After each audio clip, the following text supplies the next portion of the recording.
La historia de la informática comienza mucho antes de que existieran las computadoras tal como las conocemos. Su raíz se encuentra en los antiguos filósofos y matemáticos que, al tratar de comprender el mundo, buscaban formas de resolver problemas complejos de manera sistemática. Ya en el antiguo Egipto, las civilizaciones usaban sistemas numéricos avanzados, y en Mesopotamia, los babilonios habían desarrollado un sistema matemático que les permitió registrar el tiempo y realizar cálculos astronómicos. Sin embargo, no fue sino hasta la antigua Grecia que los primeros principios de la computación moderna comenzaron a tomar forma. Arquímedes, uno de los matemáticos más brillantes de la historia, ideó máquinas para resolver problemas matemáticos, como el tornillo de Arquímedes. Pero el verdadero avance vino con el trabajo de Euclides, quien introdujo la geometría como una herramienta lógica que influiría más tarde en el desarrollo de algoritmos y estructuras computacionales. Avanzamos hasta el siglo XVII, donde surgen las primeras herramientas mecánicas para realizar cálculos más rápidamente que los humanos. En 1642, el filósofo y matemático Blaise Pascal construyó una pascalina, una de las primeras calculadoras mecánicas. Esta máquina podía sumar y restar, y fue un avance fundamental hacia la automatización de las matemáticas. No mucho después, Gottfried Wilhelm Leibniz inventó una máquina de cálculo más avanzada llamada la calculadora de Leibniz, que podía multiplicar. Pero la verdadera revolución en este campo estaba aún por llegar. El hombre que cambiaría la historia de la informática para siempre apareció en el siglo XIX. En 1837, el matemático inglés Charles Babbage diseñó la que sería la primera máquina de cálculo programable, conocida como la máquina analítica. Esta máquina fue un concepto completamente revolucionario para su época. Aunque nunca se llegó a construir en su totalidad debido a las limitaciones tecnológicas de la época, la máquina analítica contenía muchos de los componentes que forman las computadoras modernas: una unidad de procesamiento, la unidad aritmética, memoria, almacenamiento de números, y la capacidad de ser programada mediante tarjetas perforadas. Babbage no solo sentó las bases para la computación moderna, sino que también vislumbró un futuro en el que las máquinas podrían realizar tareas de forma autónoma a través de programas. Lamentablemente, el trabajo de Babbage pasó desapercibido en su tiempo, pero su legado sería redescubierto más tarde, cuando los avances tecnológicos permitieron dar vida a sus ideas. Aunque Babbage es conocido como el padre de la computación, fue su colaboradora, Ada Lovelace, quien, a menudo, es considerada la primera programadora de la historia. Ada, hija del famoso poeta Lord Byron, tuvo una mente matemática brillante. Ella comprendió el verdadero potencial de la máquina de Babbage y fue más allá de su trabajo. En 1843, mientras traducía un artículo sobre la máquina analítica, Ada añadió sus propias notas, que explicaban cómo la máquina podía calcular series numéricas de manera repetitiva y programada, algo que jamás se había imaginado. En su nota, describió lo que hoy conocemos como el primer algoritmo, un conjunto de instrucciones para que la máquina pudiera realizar un cálculo determinado.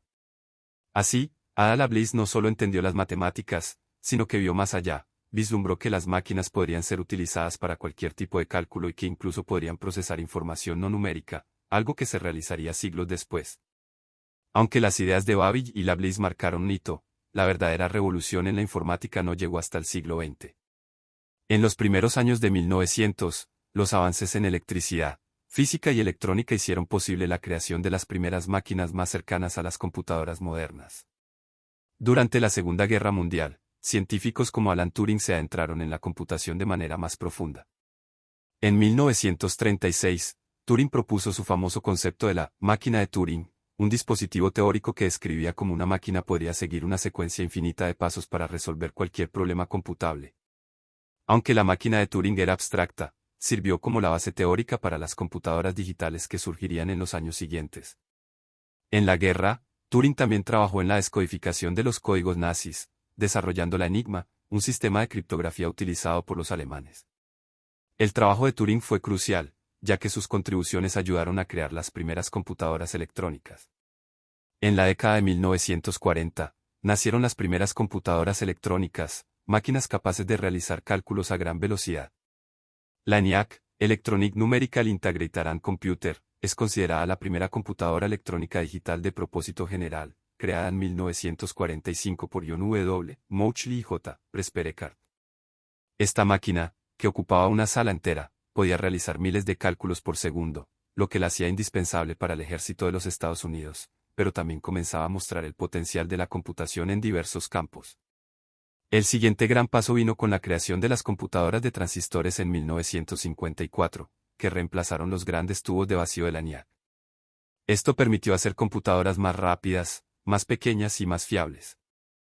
El IBM 1401, uno de los primeros modelos comerciales, comenzó a usarse en empresas y universidades. En la década de 1960, la informática empezó a evolucionar de manera exponencial. Se creó el lenguaje de programación Fortran y COBOL, que permitieron que las computadoras pudieran realizar tareas más complejas. Durante estos años, nacieron conceptos como sistemas operativos, bases de datos y redes de computadoras. Pero el verdadero cambio llegó en 1971 con el invento de la microcomputadora por Intel y la creación del primer microprocesador, el Intel 4004. Esto permitió que las computadoras comenzaran a ser más accesibles para los usuarios comunes, y en 1975, el Altair 8800 fue uno de los primeros PCs que la gente pudo comprar en su casa. La Apple I, lanzada en 1976 por Steve Jobs y Steve Wozniak, marcaría el comienzo de la revolución de las computadoras personales. A finales de los años 70 y principios de los 80, empresas como IBM, Compaq y Microsoft empezaron a jugar un papel fundamental en la creación de los sistemas operativos y las herramientas que transformarían la vida diaria de millones de personas. Mientras las computadoras personales se multiplicaban, la verdadera revolución del mundo digital estaba a punto de comenzar. A mediados de la década de 1990, el Internet se convirtió en una herramienta accesible para el público masivo. El desarrollo de la World Wide Web por Tim Berners-Lee en 1991 permitió a las personas conectarse entre sí y compartir información de manera instantánea, lo que transformó la informática en algo mucho más que solo máquinas para hacer cálculos. A partir de ahí, empresas como Google, Facebook, Amazon y Apple comenzaron a consolidarse, llevando la informática a nuevos horizontes. Hoy, las computadoras no solo están en las casas de todo el mundo, sino que están en nuestros teléfonos, relojes y prácticamente en todas partes. Y aquí estamos hoy, en una era donde la informática no solo ha revolucionado las ciencias, la economía y la cultura, sino que sigue avanzando a un ritmo increíble. La inteligencia artificial, la computación cuántica y la realidad virtual son solo algunos de los territorios que están comenzando a explorar las mentes más brillantes del siglo XXI. La informática, que comenzó con simples herramientas para contar y calcular, ha llegado a ser una fuerza fundamental que configura nuestra vida cotidiana y probablemente continuará modelando el futuro de la humanidad en formas que aún no podemos imaginar.